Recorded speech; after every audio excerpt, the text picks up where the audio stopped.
me délivrera? Qui donc me délivrera? Serait-ce un homme sur la terre? Serait-ce un pasteur? Serait-ce réellement une religion? Serait-ce une église? Serait-ce une congrégation? Serait-ce ma théologie? Serait-ce l'école que je fréquente? Personne ne peut me délivrer de ce qui est caché en moi. Alléluia. Alléluia. Mais il s'écrit, gloire soit rendue à Dieu. Quelqu'un dit, gloire soit rendue à Dieu. Quelqu'un dit, gloire soit rendue à Dieu. Quelqu'un dit 3 fois, gloire soit rendue à Dieu. Alléluia. Amen. Parce que Dieu dit, au moment où nous étions dans l'impiété, il a manifesté son amour. Donc Dieu libère le Fils de son amour, le Christ, qui vient pour pouvoir nous délivrer réellement du péché qui habite en nous. Alléluia. C'est pour ça qu'il est écrit qu'il n'y a maintenant plus de condamnation pour ceux qui sont en Jésus-Christ. Parce que la loi de l'esprit de vie les a libérés de la loi du péché. Ils étaient esclaves de cette loi. Tu sais réellement quelle est la volonté de Dieu, mais tu n'as aucune force. Parce qu'il y a ce qu'on appelle la puissance du péché qui domine. Le monde entier gît sous la puissance du balai. Tout à l'heure, lorsque notre bien-aimé frère a commencé réellement à rendre son témoignage, il a dit qu'il regrette quand il voit réellement ses amis policiers qui sont dans le monde. Aujourd'hui, il commence à voir la lumière, il se rapproche réellement du royaume de Dieu. Et nous acclamons le Seigneur encore pour sa vie. Alléluia.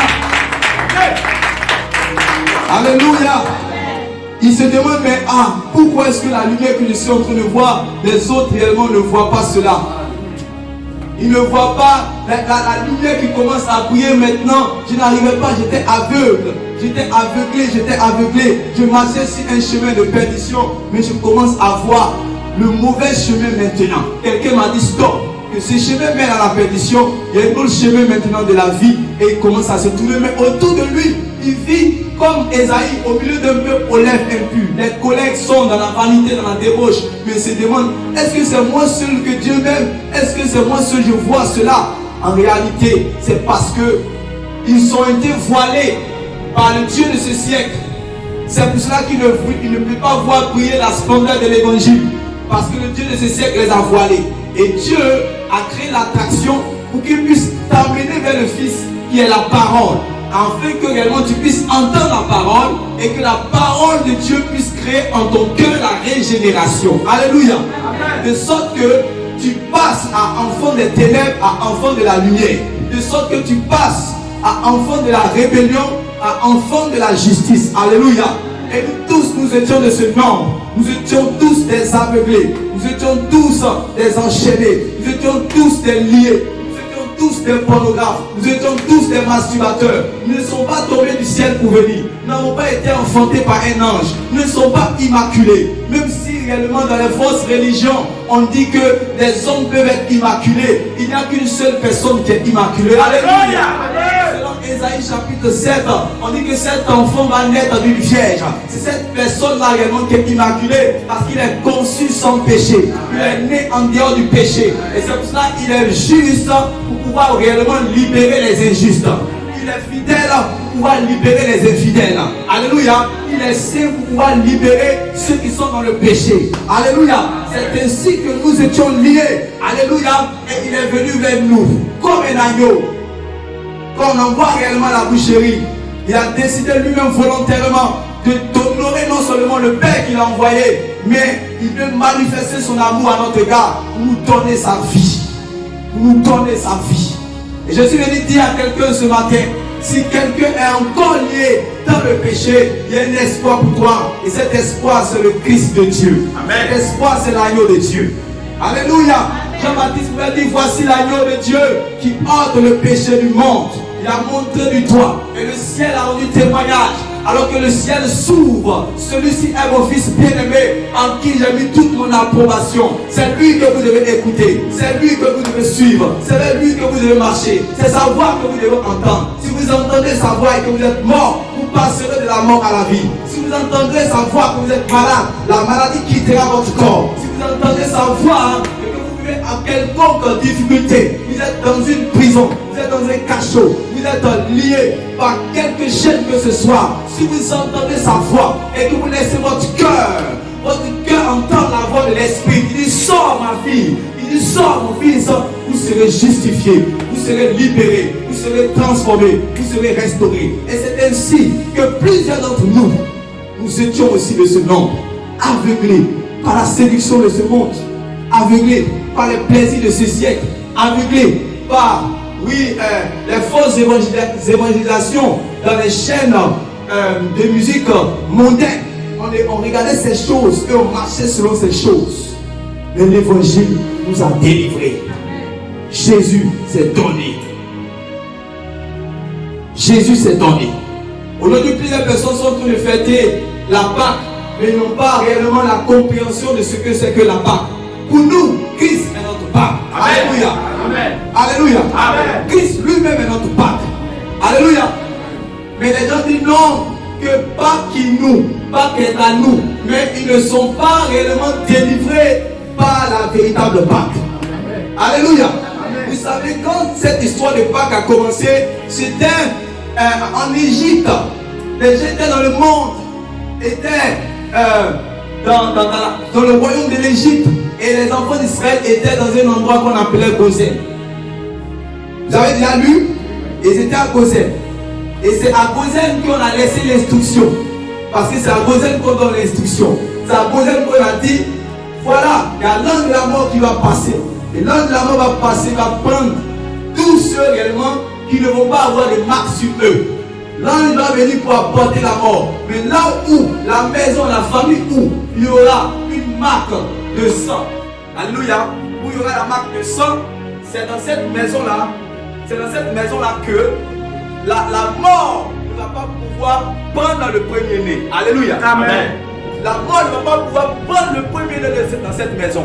Et Moïse va ordonner au peuple d'Israël de pouvoir prendre un agneau mâle sans défaut. Quelqu'un dit un agneau mâle et sans défaut. Un agneau mâle et sans défaut. Quelqu'un dit un agneau mâle et sans défaut. Un agneau mâle et sans défaut. Et cet agneau mâle et sans défaut était le symbole, était une représentation, alléluia, une représentation de Christ qui allait venir. Alléluia. Et parce que Moïse avait dit, au nom de l'Éternel, il avait dit à Pharaon, laisse aller Israël, car Israël est mon fils premier-né. Gloire à Jésus. Et toujours dans ce symbole de toujours premier-né, on va prendre le mâle, premier-né sans défaut, et qu'on devait immoler, qu'on va prendre son sang, qu'on va asperger sur le linteau des portes. Et là où l'ange de la mort va passer, il va voir réellement le signe, alors cette personne, cette famille ne sera pas atteinte, ne sera pas ravagée par la mort, par la destruction, par la colère de Dieu. Alléluia. Amen. Alléluia. Amen. Et donc, quand le jour de la colère s'est manifesté, quand la mort passe, et que la mort voit maintenant sur une maison qu'il y a la marque du sang, quelqu'un dit la marque du sang. La marque du sang. C'est que l'ange de la mort maintenant, l'exterminateur passe au-dessus. Il passe au-dessus. Et lorsqu'il passe au-dessus, cette personne réellement est épargnée. Vous allez voir pourquoi maintenant le Seigneur Jésus va dire à Pierre, cette pierre, je bâtirai mon église contre laquelle le séjour des morts ne pourra point. C'est-à-dire que la puissance de la mort n'a pas le dessus. Pourquoi? Parce que cette église est marquée par le sang. Souvenez-vous que l'apôtre Paul a dit aux évêques de veiller sur l'église de Dieu, qui a été réellement rachetée par le sang de Dieu. Donc quand tu as été racheté par le sang de Dieu, réellement même si tu meurs, la mort n'a pas de pouvoir sur toi, parce qu'après la mort, le Seigneur Jésus va te donner la vie. Alléluia. Amen. Alléluia. Amen. Alléluia. Amen. Et c'est ainsi que Moïse avait donné un certain nombre d'instructions. Quand vous prenez le livre de Exode chapitre 13, vous allez voir, il va donner un certain nombre d'instructions. Et les enfants de Dieu, les enfants d'Israël vont respecter ces instructions. Et quand l'ange de la mort va passer, il va frapper toute l'Égypte. Mais ceux qui étaient réellement à Goshen vont être épargnés de la mort. Voilà en réalité le symbole. Maintenant, quand les temps marqués, annoncés par les prophètes ont été maintenant accomplis, Jésus maintenant vient pour accomplir cela. C'est pour cela maintenant que Jean-Baptiste va dire, voici l'agneau de Dieu. Alléluia. Qui ôte le péché du monde. Et le prophète Esaïe avait déjà prêché plusieurs fois, dit que le Seigneur Jésus allait venir comme un agneau qui a cru à notre prédication, qui a cru à ce qui nous était annoncé. Donc en réalité, notre Pâques qui est Christ, ce n'est pas la résurrection du Christ, mais c'est plutôt la mort du Christ. Amen. Est-ce que vous comprenez? Qui est d'accord avec moi? Amen. C'est pour cela que le Seigneur Jésus lui-même, quand il va demander aux disciples de pouvoir faire ceci en mémoire de lui, le Seigneur Jésus va demander à ses disciples de se souvenir de ce moment qu'il a eu avec eux et de faire de même. N'est-ce pas? Mais il a donné une signification, c'était pour nous souvenir de sa mort. N'est-ce pas? Mais comment quelqu'un qui est vivant demande à ce qu'on puisse nous souvenir de sa mort? Il était mort. Il est revenu à la vie selon l'Apocalypse. Il dit, c'est moi, j'étais mort et voici, je suis revenu à la vie. Maintenant, celui qui est vivant nous demande de nous souvenir de sa mort. C'est pas ça? Pourquoi il veut que nous ayons dans notre esprit la mort? Lui, sa mort. Pourquoi il veut que cela puisse marquer notre esprit dans tout réellement notre pèlerinage terrestre? Parce qu'en réalité, sa mort réellement va faire que réellement il va verser son sang et nous serons délivrés, nous serons réellement rachetés. Alléluia. Amen. Et vous savez que nous sommes dans le temps de la grâce. Sa mort vient annoncer que quel que soit le péché que tu as fait, quelle que soit la dépense dans laquelle tu es, même si réellement tu es une prostituée de luxe, alléluia, tu es un grand voleur, tu es un grand voyou, sache qu'il y a un homme qui est mort pour toi. Quand il est rentré dans le temple et qu'on lui a donné le livre d'Ésaïe et qu'il a pris, il a commencé à lire le livre d'Ésaïe, il a dit, l'Esprit du Seigneur est sur moi parce que l'Éternel m'a oint pour guérir, pour délivrer, pour annoncer une année de grâce. Une année de grâce. Plus que dans ce temps-là, tant que le Seigneur Jésus n'est pas encore venu, nous sommes dans l'année de la grâce. Et nous devons aller dire aux pécheurs qu'il y a un homme qui est le Fils de Dieu qui est mort pour eux, quel que soit ce qu'ils ont fait. Qu'ils soient musulmans, qu'ils soient bouddhistes, qu'ils soient rosicruciens, qu'ils soient francs-maçons, nous allons leur dire qu'il y a un homme. Ils savaient qu'ils sont francs-maçons, mais il est mort pour eux. Alléluia. Ils savaient qu'ils sont marabouts, mais il est mort pour eux. Ils savaient qu'ils étaient musulmans, mais il est mort pour eux. Et c'est lui le véritable sacrifice de Dieu. C'est lui le véritable sacrifice de Dieu.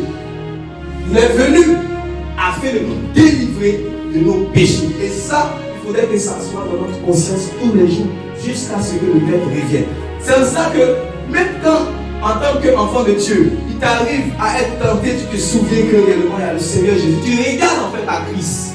Tu regardes à ce qu'il est mort pour toi. Tu regardes ce que réellement, il n'est pas venu en vain. C'est parce qu'il t'aimait qu'il est venu dans ce monde. Alléluia. Alléluia. Que le nom du Seigneur soit glorifié. Acclame le Seigneur Jésus pour ce qu'il a fait. Ce que tu as fait pour moi, personne ne peut. Alléluia. Alléluia. On ne peut pas tout rapporter ce qu'il a fait pour moi. Et on dit par lui je vis. Pourquoi? Parce qu'en réalité, même tu étais mort. Nous sommes passés de la mort à la vie. Alléluia. Passer de la mort à la vie et nous allons continuer à chanter notre délivrance jusqu'à ce que les gens entendent et qu'ils puissent vraiment venir avec nous. On va chanter notre délivrance ensemble. Alléluia. Alléluia. Et encore ce matin, le Seigneur aussi a parlé à l'église pour nous dire, quand nous le suivons, nous devons savoir qu'il est mort pour nous. Il n'y a pas de plus grand amour que de donner sa vie pour ceux qu'on aime. N'est-ce pas? Est-ce que ta mère ou ton père ou même un pasteur également est mort pour te délivrer de ton péché? Donc, la plus grande preuve d'amour a été manifestée par le Fils de Dieu. N'est-ce pas? La plus grande preuve d'amour a été manifestée par le Fils de Dieu. Ça a été tellement difficile pour lui que même au jour des ténèbres, quand il est allé à Gethsémani pour aller prier, il a dit, Père, s'il est possible que cette coupe s'éloigne de moi. Parce que réellement, quand il regarde tout ce qui est écrit dans les Écritures, les choses difficiles qu'il doit souffrir, tout le monde réellement doit mettre réellement le péché Tandis que celui qui était saint, Dieu l'a fait devenir péché. C'était terrible. C'est-à-dire que tout le poids, c'est comme si par exemple, on fait passer également un gobelet devant tout le monde ici. Et dans ce gobelet, on demande à tout le monde qui vient de se réveiller matin de cracher dedans, de cracher dedans dans tout. C'est-à-dire que tout ce qui est sali, bizarre, chacun crache et on donne à quelqu'un de boire. Ça on appelle la coupe de la colère. Imaginez qui peut faire ça parmi nous. Qui peut faire ça parmi nous? Ouais, vous venez vous réveiller le matin et 30 personnes, ça seulement c'est pour la salle. Imaginez pour toute l'humanité. On prend réellement un gros récipient comme ça et chacun vient, il crache, il fait toute la salive, tout ce qui est mauvais en lui se libère. Et tous ces déchets là, chacun a mis réellement dedans et on choisit quelqu'un. Lui maintenant, il va boire. Oh, pourtant lui, il est saint, il n'a rien fait. C'est pour cela qu'il va être à la croix et dire, mon père, pourquoi m'as-tu abandonné? Parce que en ce moment de ténèbres là, lui qui était saint a porté les malédictions générationnelles, toute forme de malédiction, toute forme de péché, de masturbation. Lui qui était saint a dit, je vais prendre cela sur moi. Alléluia. Amen. Je vais porter cela sur moi. Les hommes le regardaient comme étant punis de Dieu, comme étant frappés de Dieu. Et c'est pour cela même, il y a les religieux musulmans qui disent que comment Dieu, pour pouvoir délivrer quelqu'un du péché, au lieu d'aller tuer Satan qui a envoyé le péché, il tue lui-même son propre fils. Vous voyez, les juifs aussi, puisqu'ils sont religieux, c'est la même chose aussi qu'ils pensaient. C'est pour cela que Pierre était un musulman pendant que lui-même il suivait le Seigneur Jésus. Il avait la pensée musulmane. Je te dis qu'il faut que je sois lié par les sacrificateurs comme on mène devant les païens, que réellement je sois crucifié, je meurs, que le troisième jour je ressuscite. Il dit, ça fout l'ail. Ça c'est donc. C'est-à-dire que pour là, que il dit à Dieu ne plaît, c'est ça fout l'ail. Vous comprenez ça? Ça fout l'ail. Tu ne mourras pas. Il prend Jésus à côté et il commence à le reprendre. Vous voyez, il a pris le maître. Lui et son maître, il a pris le maître rapide, tout ça. Il sait que, mais il dit ça là, seulement, ça c'est un scandale. Quel est le scandale? Voilà. C'est un scandale. Ça, ça dit que tu peux nous dire, on a accepté beaucoup de choses, mais ça c'est un scandale. Le même qui avait dit, à qui irions-nous? C'est toi qui as les paroles de la vie. Mais quand il est arrivé réellement sur ça, le même qui avait dit au moment où Jésus dit que mon corps et mon sang, vous allez boire. Oui, réellement, par la foi, il dit, ce sont les paroles de la vie. Mais il dit en réalité, le temps maintenant est arrivé. Si la graine ne meurt pas, il ne peut pas germer. Il faut que le Fils de l'homme puisse souffrir. Et il va mourir de manière passive. Une mort ignominieuse, honteuse. Pour tous ceux qui l'avaient acclamé, on prend maintenant des pierres contre lui. Pour tous ceux qui l'avaient approuvé, tous ceux qui l'avaient nourri, tous ceux qui l'avaient délivré, tous ceux qui l'avaient guéri, seront ceux-là même qui vont se tourner contre lui. Et ils vont dire celui-ci est un imposteur. Ils vont crier pour qu'on puisse libérer un voleur afin que le juste, lui, il soit condamné. Alléluia.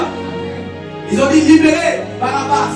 Libérer Barabbas. Les gens qui provoquaient les émeutes. C'est ceux-là qui étaient les bandits. C'est ceux-là qu'on demandait qu'on puisse libérer et qu'on puisse maintenant aller crucifier le prince du salut, le prince de la paix, le fils de Dieu, celui-là même qui n'avait point de péché. Et tout cela, quand il commençait à parler, en tout cas, Dieu était d'accord sur toutes les choses, mais ça, ce scandale-là, il ne pouvait pas accepter. Or, Esaïe avait dit, mais notre prédication, qui a cru à notre prédication? C'est une prédication de scandale. Alléluia. Une prédication qui dit que les hommes seront sauvés par un scandale et les hommes seront sauvés par une folie. Alléluia. Amen. Alléluia. Amen. Pour régler le problème du péché, Dieu ne va pas tuer Satan. Il faut que ça soit clair. Et nous, on croit dur, ferme sur ça. On croit que pour libérer l'homme du péché, regarde, il va tuer Satan. Le péché qui est en toi, on va le tuer Satan. péché c'est de Satan. Jésus a dit, ce n'est pas ce que tu manges et que qui rentre dans ton corps, c'est pas ça qui va te souiller. C'est pas ça. Quand tu viens de manger, tu vas dans le lieu secret pour libérer cela. Mais ce qui te souille là est déjà à l'intérieur de qui? De Satan. Donc si on a lié Satan, c'est ça que le problème. Le péché est toujours là. Le péché est condamné dans la chair. Un seul homme a péché, et il a péché, la mort est entrée. Il dit, si tu manges de ce fruit, la mort va entrer. Il a désobéi. Réellement, il a mangé de ce fruit et toute sa postérité est rentrée dans la malédiction de la mort. Donc le péché est entré. C'est pour ça qu'on n'a pas besoin d'apprendre à un enfant à mentir. Laissez-le grandir, vous allez voir. De la même manière qu'une jeune fille, si réellement elle est née avec un sexe féminin, vous allez voir, on n'a pas besoin de faire des débats si c'est femme ou c'est garçon. Donnez-lui le temps. Vous allez voir que dans sa voix, dans sa morphologie, dans sa manière d'être, vous allez savoir que c'est une femme. C'est de la même manière que quand les hommes naissent, ils naissent réellement étant souillés par le péché. Parce que le péché est à l'intérieur. Donc ce n'est pas une affaire de Satan d'abord. C'est une affaire de toi qui doit être libéré. Alléluia. Amen. C'est pour cela que notre salut commence par la délivrance du péché avant le fait de jeter le diable dans le feu. Est-ce que quelqu'un me suit? Il faut que lui-même, moi-même, on dit c'est ce qui est à l'intérieur de moi, qui sont la débauche, la fornication, les adultères, les mensonges, les sectes, la magie, les orgies. Ça se trouve à l'intérieur de moi. Et c'est ça qui me souille maintenant dans tout mon corps, qui me souille maintenant dans ma vie, dans ma pensée. Parce que c'est à l'intérieur de moi. Il fallait que Jésus puisse mourir d'une mort qui va amener l'expiation, qui va provoquer l'expiation de nos fautes, la justification, pour que toutes tes chaînes soient libérées de toutes tes chaînes réellement du péché. Ce qu'on appelle la puissance du péché. Tu sois réellement délivré de cela et tu vas commencer à avoir naturellement l'amour de Dieu et la haine des choses que tu aimais. Ça, c'est la preuve que Dieu est entré maintenant dans ton cœur. Alléluia. Amen. C'est la preuve que Dieu maintenant est rentré dans ton cœur. Et toi-même, il exerce tes mains à être réellement comme quelqu'un qui va aller contre maintenant le diable. Regardez, comment le grand Dieu va se mettre au même niveau que le diable. C'est pour cela que c'est en tant qu'homme que Jésus-Christ a vaincu le diable. C'est pas en tant que Dieu. C'est en tant qu'homme. Quand il est venu dans le monde, il s'est dépouillé de sa divinité. Il est venu comme un homme. Et chaque fois qu'on appelle le Christ, il dit le Fils de l'homme. Quand on appelle le Christ, il dit le Fils de l'homme. Quand on appelle le Christ, il dit le Fils de l'homme. C'est en tant qu'homme. On dit qu'il y a un seul médiateur entre Dieu et les hommes, Jésus-Christ, homme.